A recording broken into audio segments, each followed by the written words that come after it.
بسم اللہ الرحمن الرحیم۔ السلام علیکم، ہمارے چینل میں خوش آمدید ناظرین۔ آج آپ کے لیے میں انتہائی خوفناک، سنسنی خیز اور دلچسپ کہانی لے کر آئی ہوں، لیکن کہانی شروع کرنے سے پہلے آپ سے گزارش ہے کہ اگر آپ ہمارے چینل پر نئے ہیں تو ہمارے چینل کو ضرور سبسکرائب کیجیے تاکہ آپ کو ہماری ویڈیوز سب سے پہلے ملیں۔ سیاہ آسمان پر اکا دکا ستارے ٹمٹم کر رہے تھے۔ صحن میں لگے دیو کامت، نیم کے پیڑ کی شاخیں اور دیواروں میں چھپے جھینگروں کی آوازیں سناٹے کو سہما رہی تھیں۔ وہ چارپائی پر آنکھیں موندے چت لیٹی تھی۔ اچانک ایک جہاز اس کے سر کے اوپر سے آیا، کان کے پردے چیر دینے والی آوازوں کے ساتھ۔ وہ ایک دوسرے سے ٹکرائے۔ یکایک منظر بدلا۔ چادر اوپر لینے کو اس نے ٹانگوں کو ذرا سا ہاتھ بڑھایا تو چارپائی کے نیچے سے کسی نے اس کی بائیں ٹانگ کھینچی۔ دبی سہمی چیخ کے ساتھ اس کی آنکھ کھل گئی۔ اپنی ٹانگوں کی جانب دیکھا تو بستر پر کوئی چادر نہیں تھی۔ چہرہ پسینے سے تربتر تھا۔ وہ بھاگ کر اندر کمرے کی جانب لپکی۔ امی اور بابا خراٹے لیتے گہری نیند سو رہے تھے۔ اسے بچپن سے ہی جہازوں سے ڈر لگتا تھا۔ اس نے جلدی سے اپنی بیٹی کو اسکول کے لیے تیار کیا۔ فیکٹری جانے سے پہلے اسے اسکول ڈراپ کیا۔ عفان روز دیر سے آفس جاتے۔ نینا کو اسکول چھوڑنے اور لینے کی ذمہ داری انہی کی ہوتی تھی۔ شام کو نینا کو ہوم ورک کراتے ہوئے اس نے ڈائری چیک کی تو مس کا پیغام پڑھ کر چونک گئی۔ انہوں نے کہا کہ میں آپ کو پریشان نہیں کرنا چاہتی تھی، لیکن یہ ہے کہ نینا آپ کی بیٹی بہت پیار کرنے والی اور تمیزدار ہے، مگر اس کی مس نے اکثر و بیشتر اسے باتیں کرتے خود سے دیکھا ہے۔ صرف یہ زیادہ قابل حیرت بات نہ ہوتی اگر پرنسپل اور مس شائستہ اسے جیسے جیسے بتا رہی تھیں اس کا ذہنی دباؤ ویسے ویسے بڑھ رہا تھا۔ گزشتہ 2 ماہ کے واقعات اسے یاد آنے لگے جو حقیقتاً غیر معمولی تھے۔ مس، میرا لنچ باکس۔ 12 سالہ نینا اسکول کے لیے تیار ہوئی۔ نینا کے کالر کے پاس گردن کے قریب سرخ گول دائرے نما دھبے کو دیکھ کر وہ ٹھٹک گئی۔ یہ پتہ نہیں، صبح اٹھی تو گردن پر بنا ہوا تھا، مچھر یا کسی کیڑے نے کاٹ لیا ہوگا، اس نے اپنی ماں کے سوال کے جواب میں کہا تھا۔ وہ اپنی بیٹی کی گردن پر یہ عجیب و غریب نشان دیکھ کر حیران رہ گئی تھی، مگر بات یہیں پر بس نہ ہوئی۔ رات کے نینا کپڑے چینج کر کے ڈریسنگ ٹیبل کے سامنے کھڑی ہو گئی۔ بالوں میں کنگھا پھیرتے ہوئے وہ چونکی تھی۔ کھڑکی کا پردہ بنا ہوا کے سرسرا رہا تھا۔ اس نے چاروں اطراف نظر دوڑا کر دوبارہ شیشے میں دیکھا تو دل ڈوب کر ابھرا تھا، جیسے کوئی تیزی سے اس کے پیچھے سے گزرا۔ اس نے مڑ کر کالر کے پاس اس نے اطمینان بھری سانس خارج کی۔ ماما دودھ کا گلاس لیے آ رہی تھیں۔ بابا سو گئے؟ ابھی کہاں، جب تک ایک آدھ کتاب نہ چاٹ لیں نیند تو نہیں آتی۔ وہ اس کے ساتھ بیڈ پر ٹک گئیں۔ یہ تو ہے، آج کتنا انجوائے کیا نا، پھوپھی بھی کتنی خوش تھی آج، وہ دودھ پیتے ہوئے بول رہی تھی، جبکہ اس کی ماں کچھ اور ہی سوچ رہی تھی۔ اگلے دن کی بات ہے، رات کا اندھیرا ہولے ہولے سناٹا پھیلا رہا تھا۔ تیز آندھی کے بیچ بتی بھی چلی گئی۔ کتے کے بھونکنے، کبھی بلی کے میاؤں کی آواز اسے چونکا دیتی۔ دور یا قریب بارش ہوئی تھی شاید۔ کہاں سے آئی ہو تم؟ مجھے بالکل پسند نہیں، چلی جاؤ یہاں سے۔ چھن سے کسی آواز کے ٹوٹنے کی آواز آئی۔ دروازے پر دستک دینے کے بعد ندا اندر داخل ہوئی تو اپنی بیٹی کی یہ حالت دیکھ کر چونک گئی۔ ارے بیٹی، سوئی نہیں ابھی تک؟ بتی بجھا دو۔ جی ماما جی۔ نینا فوراً سنبھل گئی۔ آپ جائیں، میں ٹھیک ہوں۔ کچھ دیر کے بعد جب اسے یقین ہو گیا کہ ماما نیچے چلی گئی ہیں تو اس نے دوبارہ لائٹ آن کی، ڈریسنگ ٹیبل کے شیشے سے چادر ہٹائی۔ ٹوٹے ہوئے شیشے میں نینا کا بکھرا ہوا عکس نظر آ رہا تھا۔ ندا کچھ دنوں سے نوٹ کر رہی تھی کہ نینا پہلے کی طرح فریش نہیں رہتی۔ وہ شام کا وقت ماما اور بابا کے ساتھ گزارتی تھی، بلکہ اکثر اب کترائی کترائی پھرتی۔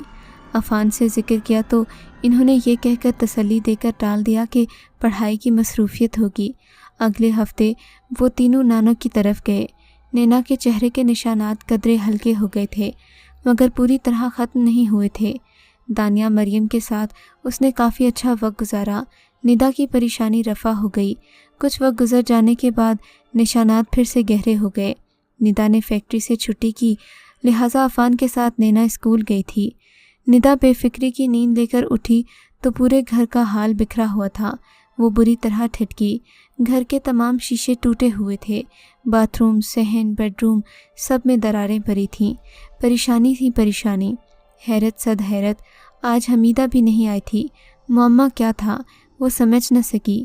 عفان کو پتہ چلا تو بولے، اتنا گھبرانے کی ضرورت نہیں، ہو سکتا ہے بھاری ٹریفک کے گزرنے سے ٹرک گئے ہوں۔ میں کل ہی مستری کو لاؤں گا، نئے شیشے لگا دے گا۔ شاور لینے کے بعد وہ کرکٹ کھیلنے چلے گئے۔ یہی نہیں، مس جہانگیر اس نے اسکول کے باتھ روم کے شیشے بھی توڑ دیے۔ ہمیں پتہ نہ چلتا یہ کام اسی کا ہے، اگر چپڑاسی اسے 1 ہفتہ پہلے باتھ روم سے زخمی ہاتھ لیے نکلتے نہ دیکھتا۔ مس شائستہ کے ساتھ اب وہ گراؤنڈ میں آ گئی تھی، جہاں بیری کے خوفناک درخت کے سامنے وہ کھڑی تھی۔ کچھ لمحے قبل نینا نے نظر اٹھا کر بڑی سی شاخ کی جانب دیکھا اور مسکرائی، پھر ایریوں کے بل اونچا ہوئی اور ہاتھ بڑھا کر شاخ کو لگایا جیسے کسی سے ہاتھ ملا رہی ہو۔ ندا کو یاد آیا، جب ہاتھ پیر پٹی بندھے وہ گھر آئی، ندا کے پوچھنے پر اس نے یہ کہہ دیا کہ کلاس فیلو کے ہاتھ سے بلیڈ لگ گئی۔ یہ سب حالات دیکھتے ہوئے عفان اور ندا بہت پریشان تھے۔ عفان کا خیال تھا کہ ندا کو پہلے نینا کو کسی ماہر نفسیات کے پاس لے کر جانا چاہیے تاکہ اس کی دماغی حالت کا تو اندازہ ہو، لیکن اس سے پہلے کہ وہ نینا سے کوئی بات کرتے، نینا ان کی بات ہی نہ سنتی۔ اس کا رویہ بالکل نارمل ہو گیا، اس کے کمرے کے شیشے بھی لگ چکے تھے، پھر دنوں تک سب کچھ نارمل ہی رہا۔ وہ پہلے کی طرح گھر میں ماما بابا کے ساتھ کھیلتی، دھیان سے پڑھائی کرتی، مگر پھر ایک شام جب ندا اسے جگانے کے لیے اوپر اس کے کمرے میں گئی تو ٹھٹک کر دروازے پر ہی رک گئی۔ اب ٹھیک ہے، میں تمہارے ساتھ کھیل بھی لیا کروں گی، مجھے ڈر بھی نہیں لگے گا، کیونکہ اندھیرے میں تم مجھے شیشے میں نظر نہیں آؤ گی نا۔ لیکن ماما کو پتہ چلا تو؟ ندا کے پیروں تلے سے زمین نکل گئی۔ اس نے تیزی سے دروازہ کھولا، حیرت کی انتہا نہ رہی۔ نینا اسٹڈی ٹیبل پر کتابیں بکھیرے پڑھ رہی تھی۔ اس نے کمرے کے اطراف میں دیکھا، لائٹ آن تھی۔ کیا ہوا ماما؟ وہ معصومیت سے بولی۔ ندا کا دل بری طرح دھڑک گیا، وہ کچھ نہ کہہ کر وہاں سے نکل گئی۔ اگلے ہی دن اس نے حکیم بی بی کو بلوایا۔ ندا نینا اور عفان کی جانب دیکھ کر اس کا سر چکرا گیا۔ بمشکل وہ خود پر قابو پاتی آگے بڑھیں۔ ندا اور پھر عفان نے انہیں نینا اور گھر میں ہونے والی گاہے بگاہے تبدیلیوں سے آگاہ کیا، یہ بھی کہ ہر رات کے دوسرے پہر کسی آہٹ کا احساس ضرور ہوتا تھا۔ نینا اس دوران ایک سوبر بچی بنی ہوئی تھی۔ ان کے گھر رہتے ہوئے حکیم بی بی نے غور کیا تھا کہ تنہائی میں نینا ان کے سامنے آنے سے کتراتی تھی۔ چہرے پر نشان مدھم ہو گئے، البتہ باقی جسم پر جوں کے توں تھے۔ یہ ایک سناٹے والی تپتی دوپہر تھی۔ ندا اور عفان گھر لوٹے تو حکیم بی بی کسی وظیفے میں مشغول تھیں۔ وہ نہیں جانتے تھے کہ ان کی بیٹی مکمل صحت یاب ہو سکے گی یا نہیں۔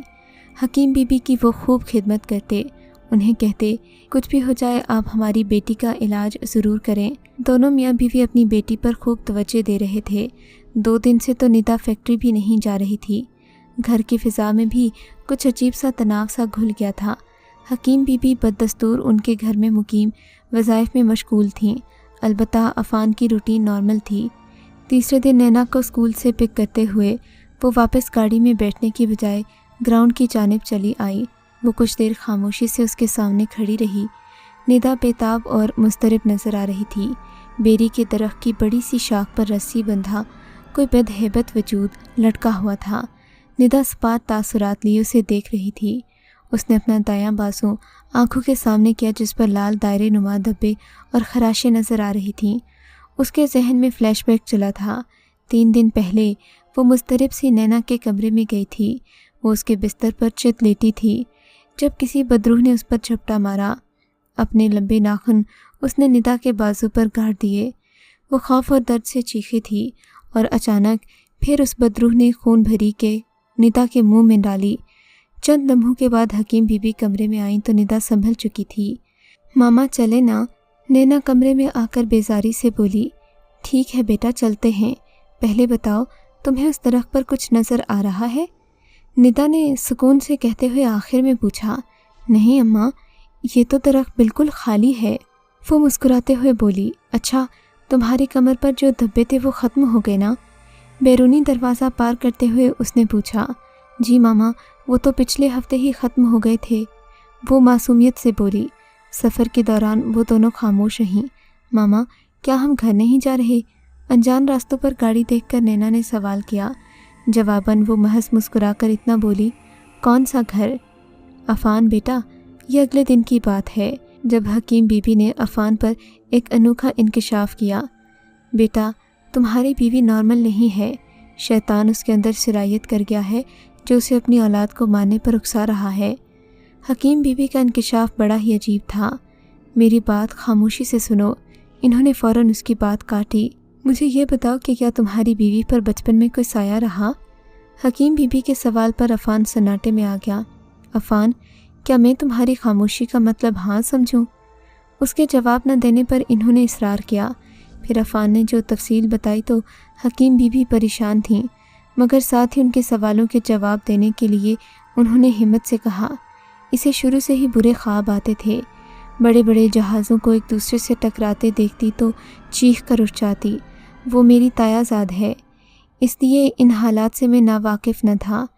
خواب میں دو اکثر اپنے گھر کے صحن، خصوصاً نیم کے درخت کے گرد ہوائی مخلوق کو گھومتے دیکھتی اور پھر باقی ساری رات نہ سو پاتی۔